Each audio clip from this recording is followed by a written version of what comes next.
Welcome to the Absent series, brought to you by the Canadian Teachers Federation Source Podcast. This investigative series uncovers the mystery of our public education crisis. This first episode is broken into two parts as we explore the broad and complex issues of violence in schools. We'll look at the history of the issue, new research, and how the rise in school-based violence is contributing to Canada's retention and recruitment crisis. To respect the confidentiality of teacher and education workers, some testimonials that you'll hear are read by voice actors. Cet épisode se déroulera en anglais et en français. And a bit of a warning, this episode does contain descriptions of workplace violence. See the episode description for support and resources, including information about Canada 988. In this first of two parts on violence in schools, we're taking you on a bit of a voyage. What you'll hear are a patchwork of vignettes from dozens of interviews we've compiled. As we move from defining the issue to its causes, you'll hear from researchers, education leaders, and most importantly, the people that this is impacting the most, teachers and education workers from across Canada, including members of the CTF-FCR Advisory Committee on Indigenous Education. So let's dive in. To establish a definition of workplace violence in the context of education, we talked to two experts who've researched this topic extensively. My name is Darcy Santor. I am a professor of psychology at the University of Ottawa. I'm also a practicing clinical psychologist. My interests have been broad, but have focused on mental health in both students as well as in the workplace. I'm Chris Burkhardt. I'm a professor of criminology at the University of Ottawa. For most of my career, I have been looking at gendered violence in one form or another, often workplace violence. Darcy and Chris initiated the Harassment and Violence Against Educators project back in 2018. To date, the project has surveyed over 1,500 elementary school teachers, specifically Elementary Teachers Federation of Ontario members, and over 3,000 Canadian Union of Public Employees education sector workers, which includes education assistants, early childhood educators, as well as other staff such as custodians and clerical workers. These were some of their objectives.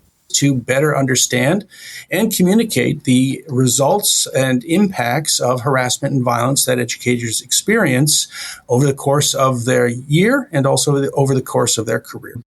Now back to the definition of workplace violence and harassment in the context of education.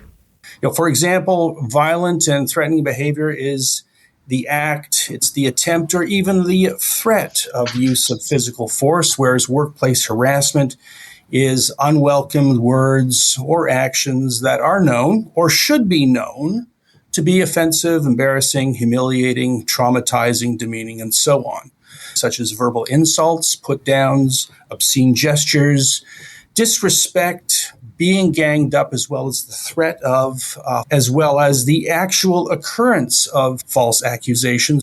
This definition is similar to the definition of workplace violence or harassment according to the Canadian Centre for Occupational Health and Safety. In this episode, we'll use the term school-based violence to refer to violence, aggression, and harassment occurring in schools.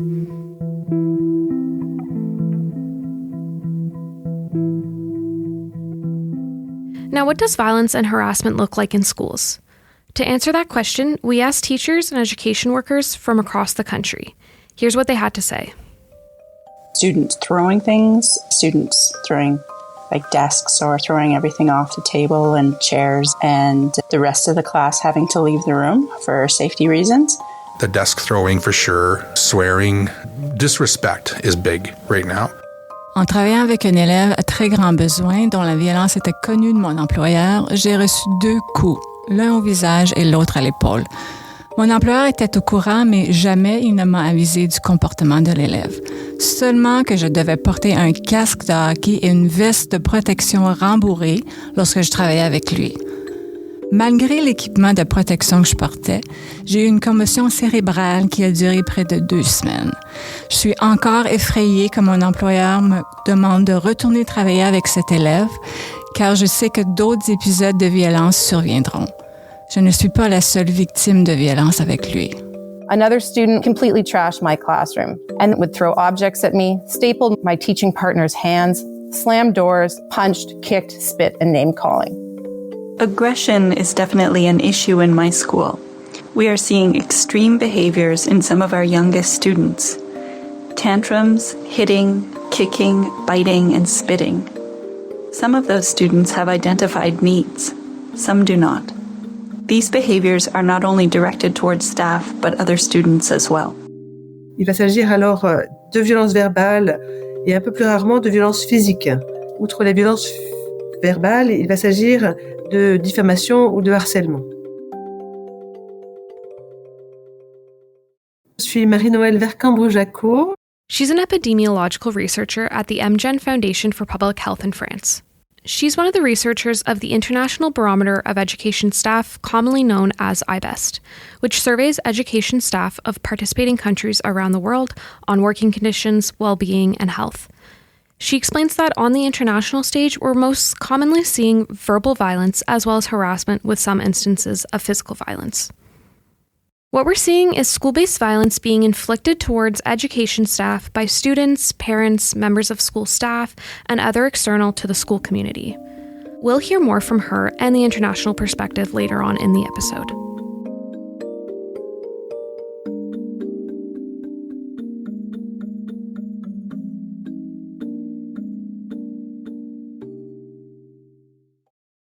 So, teaching in a primary school, you think maybe this only happens in high school or junior high, but no, it does happen, and you're seeing that it's more prevalent in the younger grades as well. Regardless of whether you're a primary or secondary teacher or education worker, school-based violence is prevalent. In fact, a 2020 report by the Alberta Teachers Association on understanding aggression in Alberta schools and communities noted elementary and middle school teachers reported higher levels of violence, whereas high school teachers reported higher levels of bullying and harassment. This finding in Alberta is consistent with a 2017 Ontario English Catholic Teachers Association study. One reason being is that this may reflect older students' increased levels of understanding and ability to manage their temper, as well as societal tolerance. For example, a 10-year-old will suffer few consequences from violent action, whereas a 16-year-old can face criminal charges. It may also relate more to external social conditions facing a teacher. Unfortunately, this is not a new problem. CTF FCO President Heidi Yetman joins us to take us back a few years and fill us in on the background of violence in schools. Violence in schools is not a new issue. And I remember in 2018, the CTF FCO released this pan-Canadian research review on violence in schools. And it looked at publications dating back to 1998 and survey findings of over 40,000 teachers across Canada. And at that time, about 80% of them estimated that violence had increased over their careers. That's pretty sad. And as many as 94% of them also said that they had reported or experienced violence at some point in their career. So although this report is from 5 years ago, the contributing factors to the rise in violence actually hasn't changed. The Elementary Teachers Federation of Ontario conducted an all-member survey on violence in 2017, again showing violence was significant and was a growing problem. And also in 2018, the Quebec Provincial Association of Teachers reported violence against teachers is worrying. And so the problem isn't new. When we go back to 2017, 2018, and teachers are saying that there's a problem with violence. When you talk to teachers on the ground, they're talking about how their classes have become increasingly complex, a lack of support for addressing students with needs. There's a lack of assistance. There's a lack of psychologists, of professionals to support students that have learning difficulties or different learning experiences. So, it's there, it's always been there, and it really is a lack of funding, if you think about it. If students aren't getting what they need in the classroom because there's not enough funding to supply those resources, then classrooms are more difficult. And so that's really what's happening. I always say that teachers, their biggest concern is the success of students. And when you can't see that success because you don't have the resources to get that success, it becomes very difficult. Also in 2018, Chris and Darcy's research of ETFO members yielded some shocking findings. What we found was really shocking to us and shocking to the general public, and was probably not all that surprising to teachers. Really high rates of violence, really high rates of harassment. 54% of our respondents said they'd experienced an act of violence.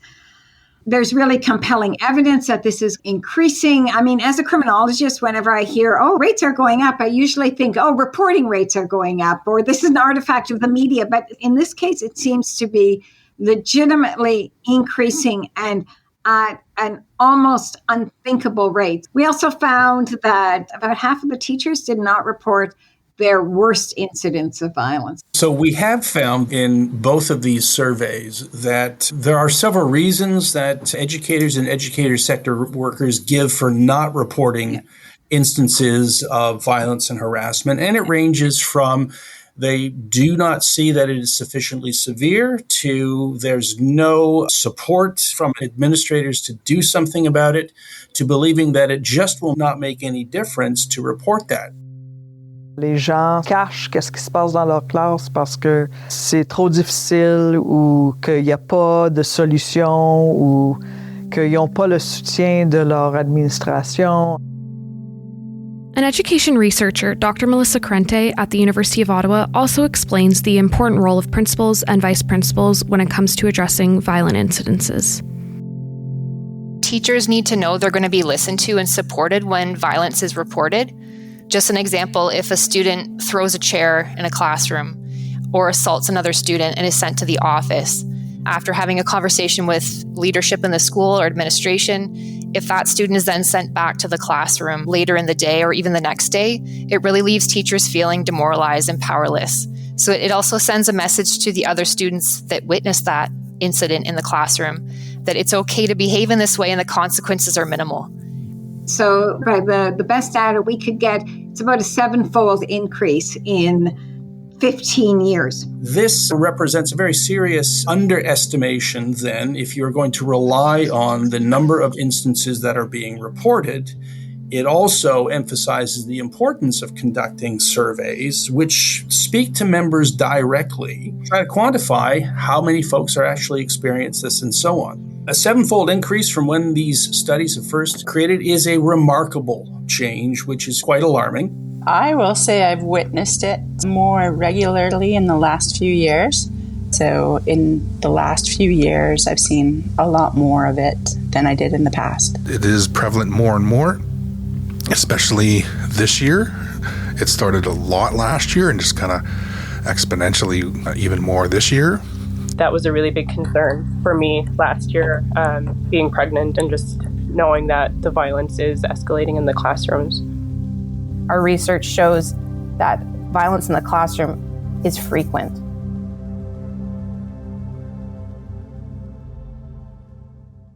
Cela fait une quinzaine d'années que je travaille sur cette thématique de la santé des personnels de l'éducation et j'ai pu identifier à partir de différentes sources de données, la montée en puissance de cette problématique.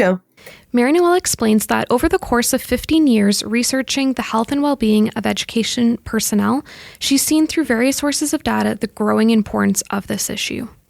L'éducation, c'est un métier de la relation et la violence va peser particulièrement sur le bien-être des personnels de l'éducation. Education is a profession based on relationships, and violence has a particularly heavy impact on the well-being of education personnel.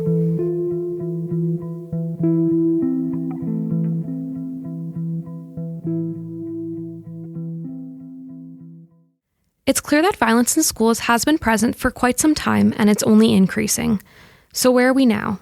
Here's President Yetman to give us an overview of the current landscape. In order to try to make sense of the landscape, the CTF-FCA recently partnered with Abacus Data. And our January 2024 poll shows that 86% of Canadians have concerns about the rising levels of violence in schools. According to the Nova Scotia Teachers Union 2023 membership survey, approximately 87% of Nova Scotia teachers and educational specialists believe that school violence has increased since 2018. Similarly, 92% of those surveyed say they've witnessed violence firsthand at school, while 55% say they've been the victim of a violent act or threat while at work. The Elementary Teachers Federation of Ontario also surveyed their members on violence in the beginning of 2023. Here's a clip from their press conference in May of last year. The vast majority, 80% of ETFO members, say that the number of violent incidents has increased since they began working in public education, while 66% say that the severity is worse. An alarming 77% of ETFO members say that they have personally experienced violence or witnessed violence against another staff person, with experience of actual physical force and attempted physical force being highest among those who work in kindergarten.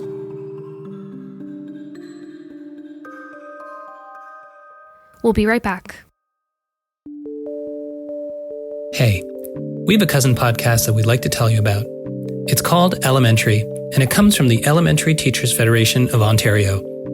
From filmmakers challenging the privatization of education, to students who are working to save the planet, to celebrating Black excellence, the Elementary podcast brings together students and educators, academics, and union activists for lively conversations that inform the practice and understanding of education. You can find Elementary on most podcast apps.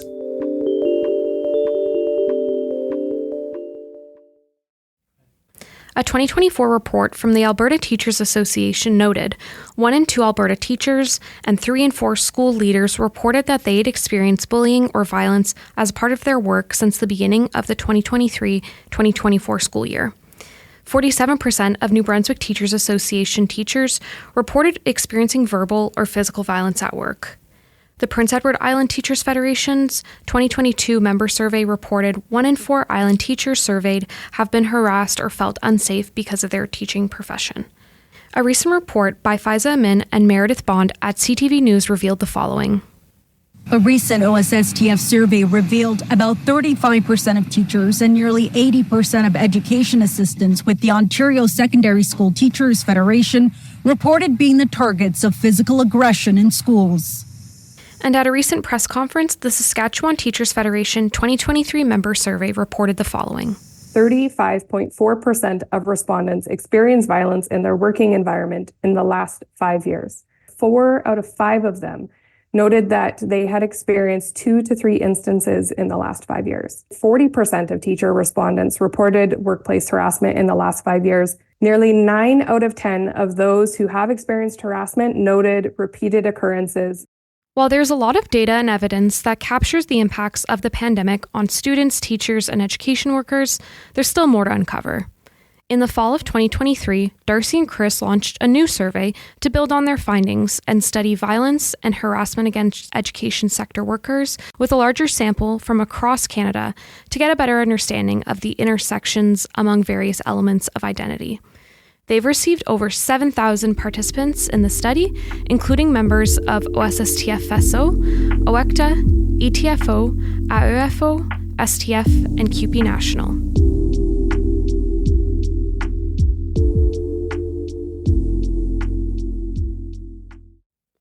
Now for the international perspective, let's go back to Marie-Noël to hear her insights. Le baromètre international de la santé et du bien-être du personnel de l'éducation, ONSTAF, est une enquête internationale qui a été développée par le réseau Éducation et Solidarité et la Fondation d'entreprise pour la santé publique avec l'appui de l'International de l'éducation et de la chaire UNESCO Éducation et Santé. The International Barometer of Education Staff, or IBEST, is a biennial survey affiliated with Education International. The 2023 edition surveyed 11 countries and territories across 4 continents, including Canada, France, Spain, United Kingdom, Switzerland, Belgium, Argentina, Morocco, Cameroon, and Japan. Dans la plupart des 11 territoires enquêtés, la très grande majorité des personnels se sentent en sécurité dans leur établissement d'enseignement, mais il y a quand même des signaux préoccupants dans certains pays, notamment au Maroc, au Cameroun. Au Canada, 8% des personnels se sentent quand même rarement en sécurité et 2% jamais. Donc ce sont des taux qui ne peuvent pas être minimisés, alors que se sentir en sécurité, c'est un fondamental pour une éducation de qualité. That's 8% of Canadian respondents that rarely feel safe at work. This finding is important as feeling safe at work is fundamental to quality education. On met en lumière une vraie banalisation de la violence interpersonnelle dans les établissements d'enseignement. 40% de personnel a été victime de violences dans les 12 derniers mois au Canada. C'est un chiffre énorme. In the past 12 months, 40% of Canadian respondents have been victims of workplace violence. This is the highest among all 11 participating countries. We'll hear more from Mary Noel in future episodes. For more information about the IBES results, check out the show notes for infographics and links to the full report.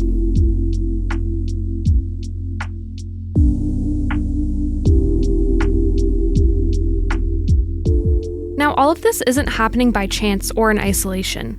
We asked teachers to share some possible causes for the rise in school-based violence. Especially in regards to students who are dysregulated, some may have had some trauma in the past. Young children are having police called on them because of their dysregulation. I think that there's a number of contributing factors that are causing the increase in violence. There's not enough staff in schools. There's not enough training. There's too many kids in a classroom. J'avais une classe de 34 élèves avec 5 élèves avec des troubles de comportement, des troubles d'apprentissage graves. Et je n'étais pas formée pour répondre à leurs besoins. Et j'avais aucun support dans cette classe-là. Il n'y avait personne qui m'aidait dans cette classe. Mais ça n'a aucun sens qu'un enseignant se trouve dans une situation comme ça. In my opinion, the violence in elementary schools that I've witnessed and been a part of, in some cases, is largely based on the students' inability to manage their own emotions and behavior. It's not intentional the way that criminal violence would be. Because of school closures during COVID and a loss of human connection, unsurprisingly, secondary school students struggle with conflict management. Issues that would have been in previous years simply a heated conversation now become violent incidents as students choose violence to solve simple conflicts. School staff are not adequately supported on so many fronts and in so many ways. Serving school situations and keeping in good favor with the public is such a struggle without proper supports. Frankly, every workplace and every worker has the right to not be threatened and harmed, but it really seems like that's not the case for teachers. It's really sad. It can take up to 3 staff members at a time to monitor and follow an out-of-control student. We are regularly locked into our classroom, and when a dysregulated student is being monitored in our hall, I know I feel unsettled after a direct encounter. I can't imagine how the classmates feel. We do not have the resources to meet the needs of all our students. Things are out of hand with no support to teachers who want to hold higher expectations for the classroom. The rise in violence that we're seeing in schools across Canada is a result of a myriad of reasons.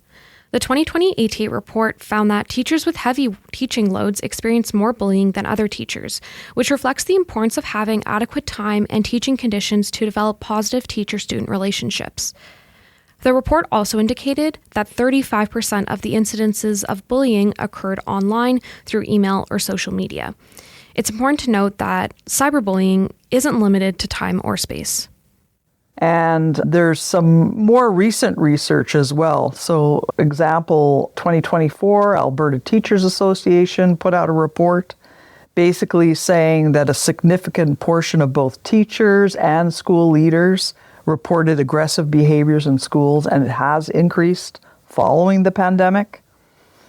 The escalation has been partly attributed to growing societal divisions, increase of use of social media, and a decrease in student social emotional intelligence and level of maturity, all which have bred less empathy and less social awareness. So when you have students that have been out of the classroom for a couple of years and not learning to kind of live together, they've lost 2 years of social contact, which really has made an effect in the classrooms. So what is the root of the problem? Le gros problème en éducation, c'est le sous-financement. Ça, c'est vraiment le gros problème. On ne finance pas les écoles comme il faut. Alors, à cause de ça, on ne peut pas répondre aux besoins des élèves. Tu sais, comme enseignant, notre but, c'est que les élèves ont succès. Puis quand tu as un groupe d'élèves avec des problèmes de comportement, des problèmes d'apprentissage, puis il n'y a personne pour t'aider dans la classe, ça devient très difficile de voir le succès de tes élèves.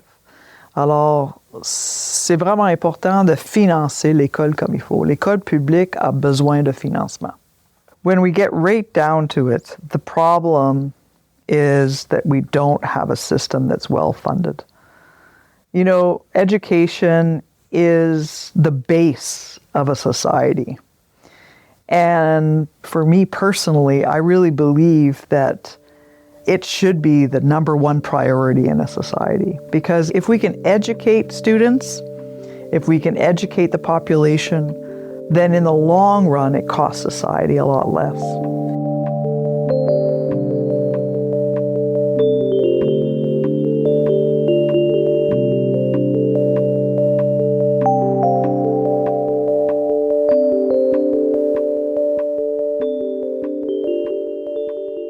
And I want to be clear, students are not to blame.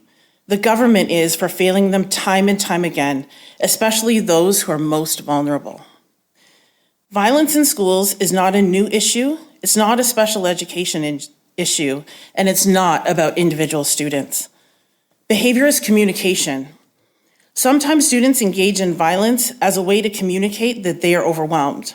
In a recent press conference held by the Saskatchewan Teachers Federation, an elementary teacher shared her experience of violence. Last year, she was attacked by a student and suffered a broken nose and a severe concussion. She says, quote, "I do not blame the student for what happened. I blame the system and the continued lack of government support that continues to let the students fall through the cracks," end quote. Chris also reiterated this theme. In fact, I would argue the genesis of the violence that we're seeing in schools has nothing to do with the children. In fact, I would say the children are also victims of a system that has absolutely denied them access to the mechanisms to meet their needs. And children act out in violence when they run out of words, when they run out of strategies, when they're frustrated. This is not because they are mean or evil or perpetrators. It means because their needs aren't being met. And so we have to ask, why aren't their needs being met? And it's not because we have bad teachers or uncaring EAs. Far from it. They're doing what they can, but they don't have the tools. And those tools have been systematically stripped away by one government after another. You cannot keep asking people to do more with less and expect there not to be a cost at the end of the road. At the end of the road, it's our children who are paying the cost, and then by extension, teachers who are paying the cost for cuts in healthcare, cuts in supports in schools, cuts in the ability to diagnose issues, increase in class size, getting rid of psychologists and social workers. The end result is frustrated children who are lashing out, and they're latching out at their EAs. There aren't enough EAs, there aren't enough teachers. So then the child themselves doesn't have anyone to turn to. Their needs aren't being met.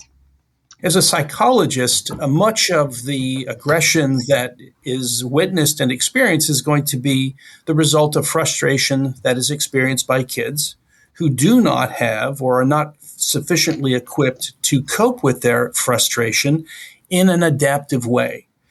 Frustration is the turning point, and there are several things that contribute to that. Students are showing up with increased mental health needs. If they are arriving in school without the kinds of academic and learning supports that they need, then their frustration that they experience throughout the day and the year is going to be substantially higher. On top of that, if they are not provided with the kinds of skills or taught the kinds of skills that are necessary to express frustration in an adaptive way, then it's likely that they're going to act out that frustration in a way which leads to aggression and violence. In short, what is the underlying cause? Cutbacks. I would call this actually the violence of austerity. I would think that the violence we're seeing in school is an artifact of the violence of austerity. And the children are victims as much as the educators.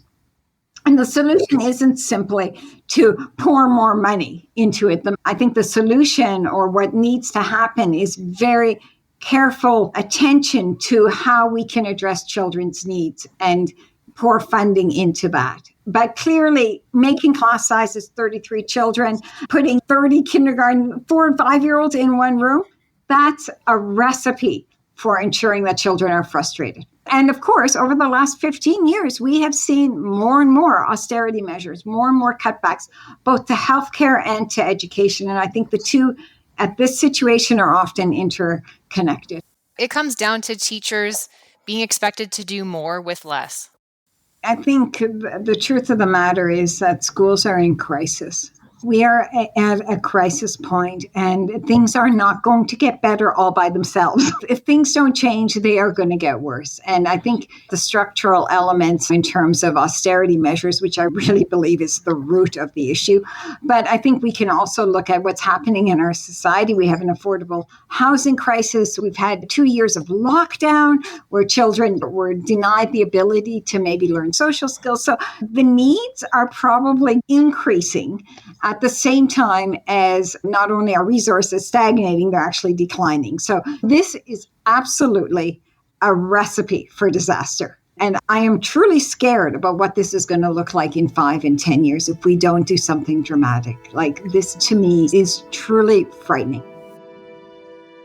What we've heard from the research is that violence isn't isolated to just teachers. And in fact, educational assistants have also experienced a dramatic rise in violence. Here's an EA testimonial read by Dr. Melissa Corrente. I was attacked by one of the autism students. We were having rising aggression from this student. He exploded at me and batted me around the head with his hand, hit me back and forth on the side of my head. He tried to get past me to exit the classroom. I blocked the door, and in doing that, he jabbed my arm and sprained my wrist. I was off work for a couple days with WSIB claim. In hindsight now, I came back far too quickly. I went for counseling because after I recovered physically, I went to go back to work and had a couple panic attacks. Violence impacts educators in many ways, and research shows that educators' mental health is definitely part of the equation. The other thing we found, which was really surprising, was the impact of this violence, right? We think of impact in terms of obviously injuries, physical injuries, mental injuries, costs, lost days. But the truth is quite simply that violence ripples through the lives of these teachers, and it affects everything. It affects their home life. It affects their relationship with their children. It affects their experience with the children. And of course, we could talk about the impact on the children in the classroom and what they're experiencing. So the impact is far beyond what's easily measurable. And that's actually quite horrible, what we can measure. But it can't be measured in concussions and lost days and broken bones. The costs are much higher than that. In these surveys, we also asked educators and education sector workers to talk about their mental health so that we could actually estimate the relationship between mental health, physical health, their perceptions of being able to do their job well, and their commitment to their jobs as it relates to the experience of harassment and violence. And what we found was, not surprisingly, that the more physical violence that you experience, the more harassment that you experience, you also report lower levels of mental health, poorer physical health, and an erosion of your ability to do your job well. We also asked folks about, in the study examining education sector workers, about the prevalence of PTSD symptoms, as well as the prevalence of burnout. And we found that about 18% of individuals reported elevated levels of PTSD symptoms following a worst instance of harassment, 13% following their worst instance of violence. In terms of burnout, 7% reported that they were burned out already. Another 7% said they were at high risk for burnout. That represents 1 in 6 education sector workers who are at risk or who are burned out. We've heard about the negative impacts of violence on teachers' mental health, but to delve a bit deeper, we also spoke to 2 education researchers on the Healthy Professional Worker Partnership, Dr. Kristen Ferguson and Dr. Melissa Corrente. As a part of a larger study among 7 professions across Canada between November 2020 and May 2021, we surveyed education workers about their experiences with mental health. And we had over 1,000 education workers respond, including teachers, educational assistants, and early childhood educators. We also conducted a follow-up interview with 53 education workers to hear their stories and interviewed 26 Canadian education stakeholders and groups. We asked Kristen and Melissa about what the research says regarding the link between school-based violence and mental health. Here's what they had to say. Well, first off, the sheer pervasiveness of violence in schools is striking.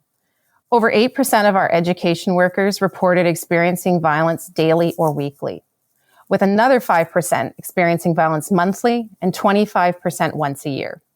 The experiences are overwhelmingly student on teacher violence, with over 95% of teachers stating that the source of the violence was from students.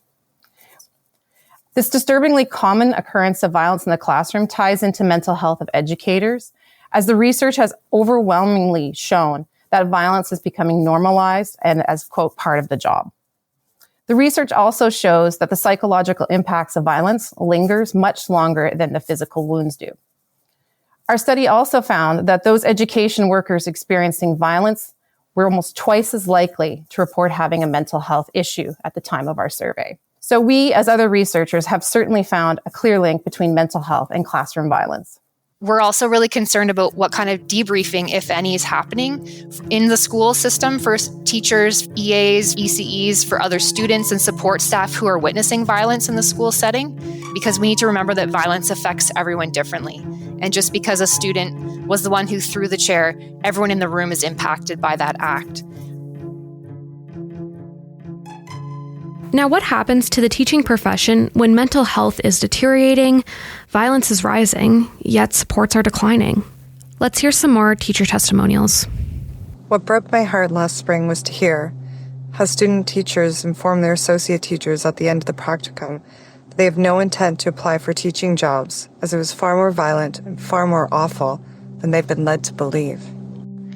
My partner, who is a teacher, has just taken a leave because of the persistent violence by one 6-year-old in her class. She has pulled her hair, hit her, punched and kicked students, thrown a metal water bottle at a teacher's head, and trashed the class on a daily basis. When she starts trashing the classroom, the entire class is evacuated and relocated, sometimes multiple times a day. The student did the same thing last year, and her kindergarten teacher and ECE both went on leave. Then, in grade 1, she was given no EA support and somehow expected a different result? Class composition and EA support are critical. Lors de ma première année d'enseignement, j'ai enseigné des arts visuels à un groupe très difficile de secondaire 1. Ça s'appelait pré-secondaire. Et 2 garçons dans ce groupe-là sont battus physiquement. Il fallait que je les sépare avec mes mains. Alors, je les ai séparés, puis on était voir la direction d'école. En tant que nouvel enseignant, ça m'a vraiment fait peur et je ne m'attendais pas à devoir face à une situation comme ça. Et je n'étais pas préparée pour cette situation-là. Alors, les nouvelles enseignantes et enseignants, c'est quelque chose quand vous êtes face à une situation de violence comme ça. It was very, very hard as a first-year teacher, and I felt like I didn't have that support. Again, because large number of students, we didn't have in-class support from like student assistants or anything like that. It was just extremely hard when you had incidents in the classroom to ensure that you had that extra support to either watch the other students or to help maybe de-escalate something that is going on. I currently teach in a grade 1 class and have been on medical leave since the start of November. I was given a new student with a traumatic background of violent outbursts and spitting, but my class already had 3 students with undiagnosed but suspected autism spectrum disorder, and I had no educational assistance support. I had to evacuate my class at least 3 times per week, and the only communication I was getting from admin was that there wasn't enough funding for more EA support. Violence in schools is getting worse. We have more staff on leave as a result of assault from students this year than any other. These teacher testimonials bring to light the fact that the increase in school-based violence is a contributing factor of the retention crisis. Research also shows the link between increasing violence and teachers leaving the profession. Here's what the experts had to say. Our research does support that workplace violence is indeed a significant reason that they are considering leaving the job. When we look further into the lives of education workers beyond using their sick days and beyond taking a leave of absence to cope with mental health and with the violence that they are experiencing, we really do see the ramifications of violence in the classroom to the school system. In our study, we found that both experiencing workplace violence and suffering from a mental health issue predicted education workers not only leaving an organization like a board or a school, but also leaving the profession entirely. The NSTU also found in their recent all-member survey that rising levels of school violence is among the top reasons teachers gave for potentially quitting. In the context of talking about retention of educators within the profession, this extraordinarily high level of burnout likely contributes in part to these challenges that everyone's experiencing with retaining educators. These mental health impacts are extremely serious. It's not an isolated experience. This is something that characterizes most educators' weeks from the very first week through to the very end, year after year. This is now part of the profession. Teachers are coming out of retirement to staff shortages, as well as including students who are becoming educators, but who are not yet qualified to become educators. This is not a solution that is going to lead to the kinds of results that we need. We need to retain the teachers who are there day in and day out. We need to increase them. If I were to tell you, as a new teacher, that you should experience one form or another of harassment and violence some 50 times over the course of a year, each and every year, throughout your entire career, would you take the job? We have heard from a number of educators towards the ends of the career that they're just hanging on. We have heard from a number of educators this is not the job that they signed up to do. Teachers are leaving the profession, and less people going into education. They're not lining up at the university to become teachers. So retention and recruitment, all of this could be fixed if we actually invested in education. Retention is only one side of this issue.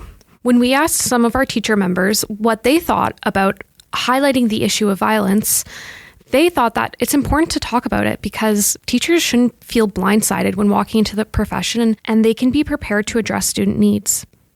I feel like it's very important to talk about it because I reflect back on those first few years as a new teacher and coming in and basically being blindsided and not knowing that this was something to expect. And now that it's more prevalent, I feel like it needs to be talked about. I know there is a stigma around it, but it's very important to talk about it to especially help those first year teachers. So when they come in, they're not blindsided like I felt I was. Maybe have some of those supports in place for new teachers and seasoned teachers as well. I mean, I was 10 years in like last year, and I still struggled with how to deal with a lot of these things.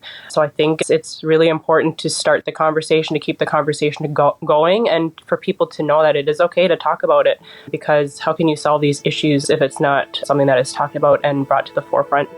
And if it's not brought to the forefront, how will anybody know what other training we should have by entering the classroom?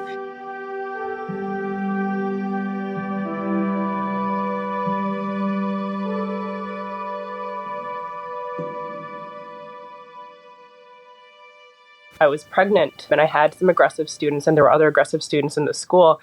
So it was always in the back of my mind, is my baby safe? Am I safe? Am I going to have to flee because the students are attacking me? We spoke with another classroom teacher who was pregnant at the time of our interview and at the time that she was experiencing classroom violence. And she came to a point where she decided that she needed to take a leave of absence in order to protect herself and her unborn child from the violence she was experiencing. Teaching is a predominantly female profession. According to Statistics Canada data from 2021 to 2022, about 74% of Canadian educators identify as female. Let's see what the data has to say about the intersection of gender and violence. My focus has always been on gendered violence. So to me, workplace violence in and of itself is a gendered issue, because if you look at what populations are most at risk of workplace violence, we always think of police, we think of firefighters, but actually it's healthcare workers, education workers, and social workers. So 3 women-dominated areas. Interestingly, rates of violence against education sector workers are going up dramatically. WSIB data absolutely supports that, but it's particularly going up for women. So the line is not consistent. Education is a woman-dominated field, and it's one of the most violent occupations. So there you go. That makes it a gendered issue. The 2023 ETFO all-member survey reported a similar finding. The research shows women are more likely to have experienced physical force or an attempt of physical force than men. Chris also spoke about gendered responses to and impacts of violence, as well as who is more vulnerable to violence and reprisals. We could talk about the response to the violence, right? So what's the response when women are sexually assaulted? Well, it's what did you wear? What did you do wrong? And we see the exact same response when educators experience violence. They are blamed. What did you do wrong? What didn't you do? Why were you in the way? So this blaming, we also see a normalization and minimization, which is again the same response we see to gendered violence more broadly, right? So, how bad can it really be? It's a kindergarten student. We could also think about how the impact is gendered. When women talked about the impact, they talked very much about the impact rippling through their lives. It affected how they were with their children. It affected their relationships. It affected their ability to mother. And perhaps that's simply an artifact of women's, continuing to do more of the home and childcare. But it certainly seemed to have an impact at that level. I do think the impact and how male and female or women and men teachers navigate violence, like not only are women dramatically more likely to be blamed, but also they're much more likely to sort of take that blame on themselves. So there seems to be some kind of a gendered response. So the women seem to take it home with them and think about it, whereas the men seem to be, and again, this is a quality data finding, so it's not hard data, but the men seem to be much better at saying, I did my best, I'm leaving it at the school door. The other thing, vulnerability to violence. So I don't think a child is going to target an individual because of their identity markers, because I don't think children are actually targeting anyone. I think they're acting out of frustration, and whoever's in front of them is going to be the recipient. But when we're looking at other kinds of violence, harassment, violence from parents, for example, which is actually shockingly high, we do find that identity markers really impact that. So, racially minoritized educators are 3 times more likely to experience violence from parents. That's dramatic. And we also see it in reprisals. And so Darcy said people don't want to report because they're fearful of reprisals. And in fact, 10% experience reprisals. But when you look at exactly who experienced reprisals, we find that not everyone's equally vulnerable to reprisals, right? And that racially minoritized teachers, for example, experience much higher rates, in fact, double the rate of reprisals. Disabled women experience higher rates of reprisals. So there's all sorts of different things going on. So I think we need to attend to the experience of educators, and then we need to think about how the vulnerability, the response, and the impact is impacted by individuals in identity markers. Again, ETFO all-member survey reported a similar finding. Persons with disability, First Nations, Métis, and Inuit members, and 2S LGBTQ+ members are more likely to have experienced an attempt of physical force.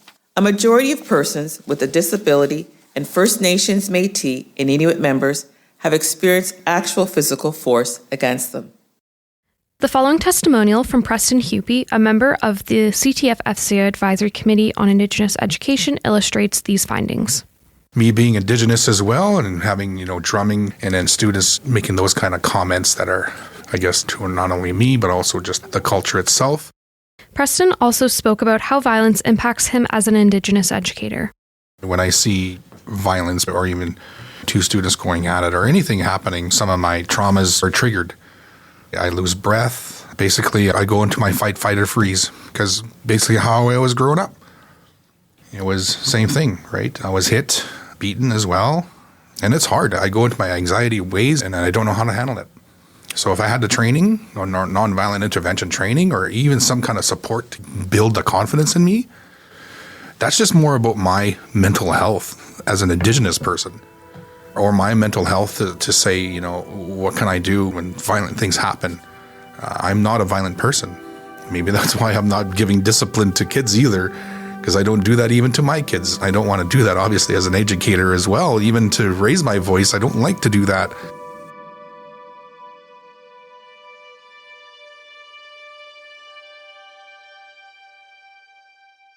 Now, we know that teachers' working conditions are determined by what's in their collective agreement, but what exactly does this mean? Essentially, collective agreements are the structures that give teachers their rights, and if something is not there, teachers are not protected. So what are included, or maybe what are not included, in collective agreements pertaining to violence in schools across the country? We're now pleased to welcome Misha Terzic, who is more commonly known as Living and Breathing Collective Agreements and professionally known as the CTF FCR Director of Teacher Welfare and Collective Bargaining. Hi, Misha, can you break it down for us? First of all, it is important to say that schools are different workplaces. This is a workplace where you have adults and children present, and in some cases really small children.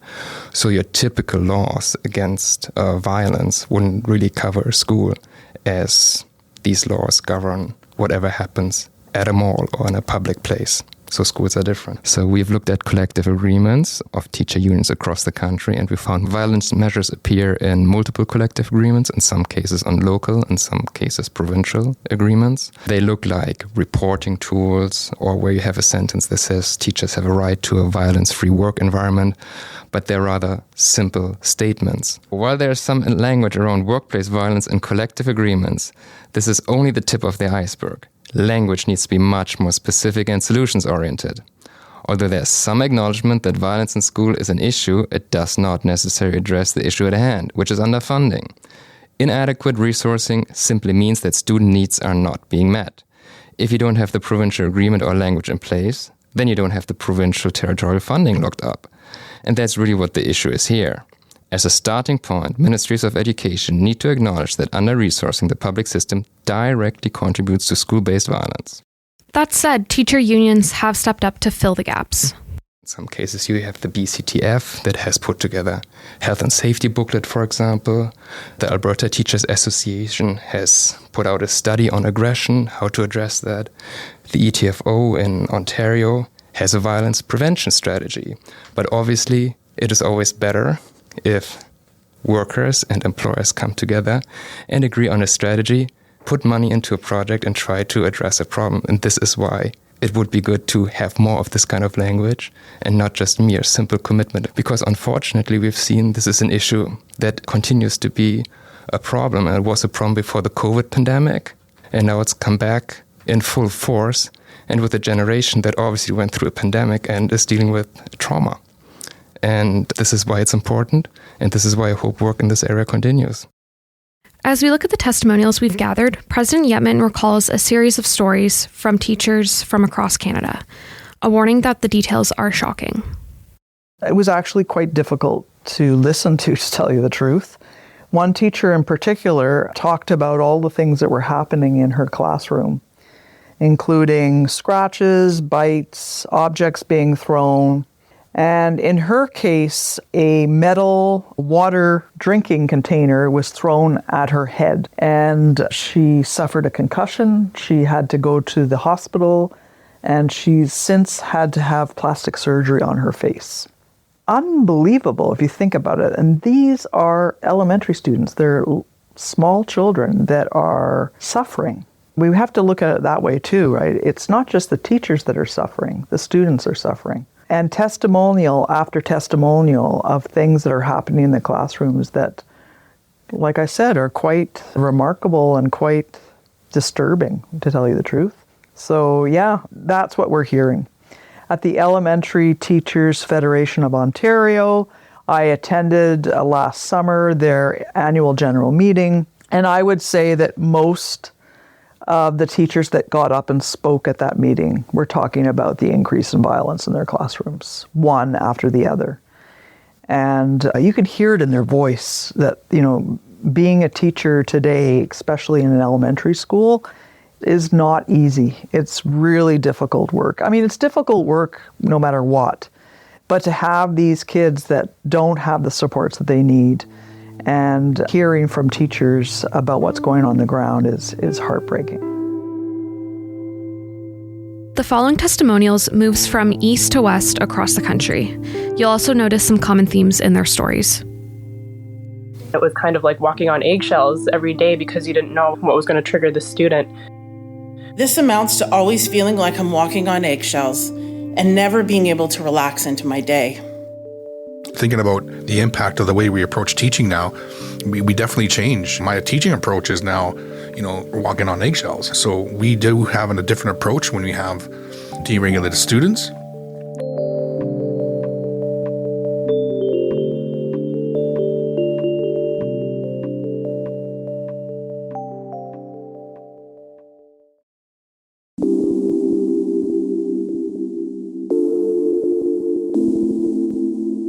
Thank you for tuning in to this very first episode of the Absence series.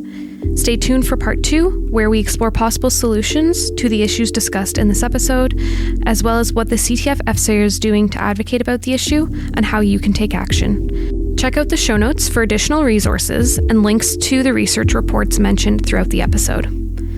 Absent is produced on the traditional unceded territory of the Algonquin Anishinaabe people and is a production of the Canadian Teachers Federation Source podcast.